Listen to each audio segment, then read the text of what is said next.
మరోపక్క ఈరోజు ఒక ప్రముఖ దినపత్రికలో ఈ లిక్కర్ స్కామ్కి సంబంధించి హార్డ్ డిస్కులు ఉన్నాయి. హార్డ్ డిస్కులో రిట్రైవ్ చేసినప్పుడు కొన్ని ఆడియోస్, కొన్ని వీడియోస్ బయటపడ్డాయి. సో దాంట్లో ఇన్ని డబ్బులు కట్టలు ఉన్నాయి, దాన్ని ప్రచారానికి వాడారు. సో ఈ రకంగా కొన్ని వార్తలు కూడా మనం చూసాం. ఏం చెప్తారు మీరు? ఆంధ్రప్రదేశ్లో ఏజెన్సీల విచారణ కన్నా మీడియా విచారణ ఎక్కువైపోతుంది. సిఐడి, సిబిఐ, స్టేట్ ఏజెన్సీలు ఏవైతే ఉన్నాయో గవర్నమెంట్ ఏజెన్సీలు, అవి విచారణ చేయాల్సింది పక్కకు పోయి వీళ్ళు మీడియా విచారణ ఎక్కువ చేసేస్తాం. వాళ్ళకి నిజంగా సమాచారం ఉందా లేదా లీక్ అవుతుందా, మీడియా కూడా రంధ్రాన్వేషణ చేయాలి, చేస్తుంది కూడా, కానీ దానికి పరిమితి ఉంటుంది. కాబట్టి ఇప్పుడు కావాల్సిందేంటి? అవినీతి జరిగిందా, జరిగితే ఏ స్థాయిలో జరిగింది, ఎవరు బాధ్యులు, ఆ అవినీతి జరగడానికి దారితీసిన పరిస్థితులు ఏంటి, దానిపైన ఎక్కువ ఫోకస్ ఉండాలి. అవినీతి జరిగిందో లేదో తెలియదు, ఆధారాలు ఉన్నాయో లేదో తెలియదు, కానీ ఆ అవినీతి సొమ్ము దేనికి వాడినారు? ఒకసారి ఎన్నికల ఖర్చు అంటారు, ఒకసారి బంగారం అంటారు, ఇంకోదానికి. ఇదిగా జరగాల్సిన చర్చ. ఇప్పుడు అవినీతి జరగడం నేరం, అవినీతి ద్వారా ప్రజల సొమ్ము కాజేయడం నేరం. ఒకసారి కాజేసిన తర్వాత దేని ఖర్చు పెట్టుకుంటే ఏం పంచాయతీ? ఇప్పుడు దేనికి ఖర్చు పెట్టారనేది కాదు చర్చ జరగాల్సింది. జరిగిందా లేదా, జరిగితే బాధ్యులు ఎవరు, వాళ్ళపైన ఏం శిక్షించాలి, ఇది వచ్చేస్తే తర్వాత మిగతా వాళ్ళ నుంచి ఎట్లా రికవర్ చేయాలి సొమ్ముని, ఇది జరగాలి చర్చ. అంటే జరిగిందో లేదో చర్చ జరపరు. కానీ పైపెచ్చు ఒక పత్రిక రాసింది, దాదాపు విచారణ జరిగిన ఎక్కడ దొరకట్లేదంటే ఆధారాలను రాసేసారు ఒక పత్రిక అప్పుడే చాలా రోజుల క్రితం. మళ్ళీ ఇప్పుడేమో డిస్క్లో దొరికినాయి అంటున్నారు. అంటే జరిగిందా జరగలేదా అనిపైన విచారణ కన్నా జరిగిందో జరగలేదో పక్కన పెట్టేసి జరిగిపోయింది, ఆ డబ్బులు దేనికి వాడినారు దానిపైన చర్చ జరుపుతున్నారు. కాబట్టి ఇట్లాంటి చర్చల తర్వాత పెద్ద ప్రయోజనం లేదు. రాజకీయంగా ఏదో దెబ్బగొట్టడానికి ప్రయత్నించినట్టు ఉంటుంది, తక్కువ కాదు. మీడియా విచారణ కన్నా ఏజెన్సీల విచారణ త్వరగా జరగాలి.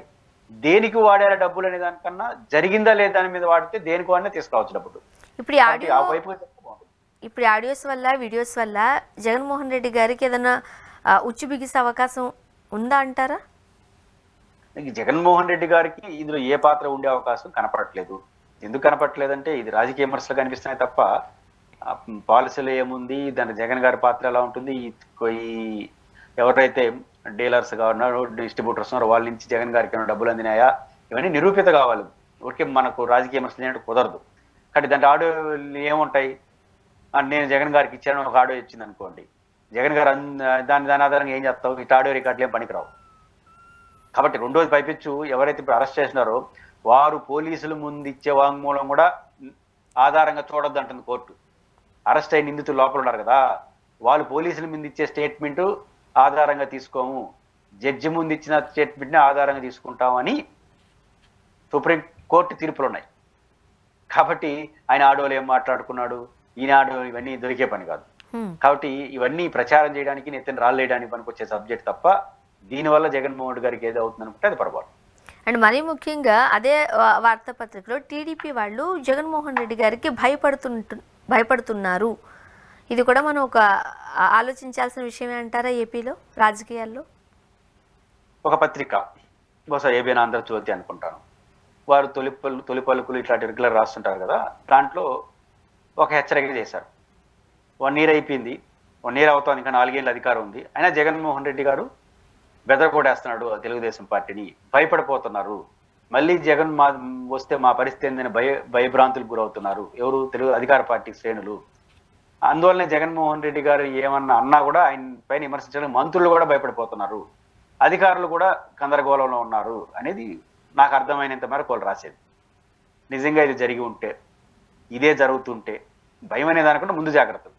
ఎందుకు పంచాయతీ జగన్తో మళ్ళీ గెలిస్తే మనకెందుకు పంచాయతీ అని అధికారులు, మంత్రులు ఆ స్థాయిలో ఆలోచిస్తున్నారని ఆ పత్రిక యొక్క కథనం.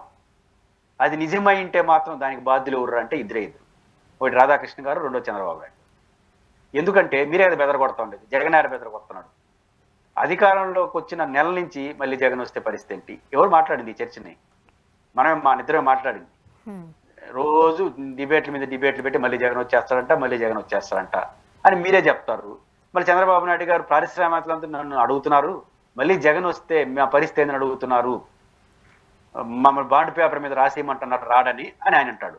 అంటే గెలిచిన 3 నెలలకే ఇంకా 5 ఏళ్ళు అధికారం పెట్టుకొని మళ్ళీ జగన్ వస్తే పరిస్థితి ఏందని అనుమానం, మళ్ళీ జగన్ వస్తే ఏందని అనుమానం మీకొచ్చి మళ్ళీ జగన్ రావడానికి గ్యారంటీగా బాండ్ పేపర్ రాసి పారిశ్రామికలు అడుగుతున్నారు. పారిశ్రామికవేత్తలే బెదిరిపోతా ఉంటే వీళ్ళు బెదిరిపోరా? కాబట్టి ఈరోజు బెదిరిపోవడం జరిగితే ఆ బెదరగొట్టడానికి కారణం మీరు ఇద్దరు.